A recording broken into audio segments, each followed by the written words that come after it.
পদক্ষেপ নেওয়া হয়েছে যদি একটু বল।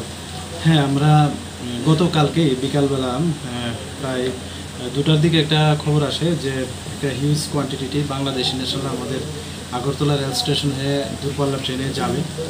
তো সেই সুবাদে আমরা আরপিএফ এবং আমাদের যে বিএসএফেরও গোয়েন্দা শাখা আছে এবং আমাদের যে আরও সিস্টার এজেন্সি আছে, আমরা ব্যাপারটা নিজেরা শেয়ার করে নিলাম এবং শেয়ার করার পরে আমরা সবাই যেখানে এন্ট্রি পয়েন্ট আছে আমাদের আগরতলা রেল স্টেশনে, ওইখানে আমরা সবাই প্রত্যেকটা উইং মানে জিআরপি, আরপিএফ, বিএসএফ, পাশাপাশি আমাদের যে সিস্টার এজেন্সিগুলো আছে সবাই আমরা অ্যাম্বুশে বসি।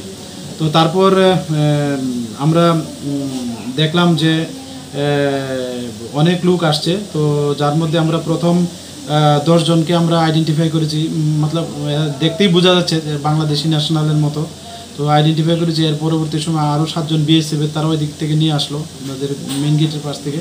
তো এইভাবে আমরা টোটাল 23 মানে 23 জন বাংলাদেশি লোককে আমরা আটক করেছি এবং গতকালকে এ নিয়ে আমরা একটা আগরতলা জিআরপি থানাতে মামলা গ্রহণ করি, কারণ তারা সবাই অবৈধভাবে আমাদের ভারতে ভূখণ্ডে প্রবেশ করে এবং তারা সবাই একে একে বলছে যে তারা চেন্নাই যাবে কাজের সন্ধানে, এরকম বলছে। তো যাই হোক, আমরা এই সুবাদে একটা মামলা নিয়েছি এবং এটা তদন্ত শুরু হয়েছে।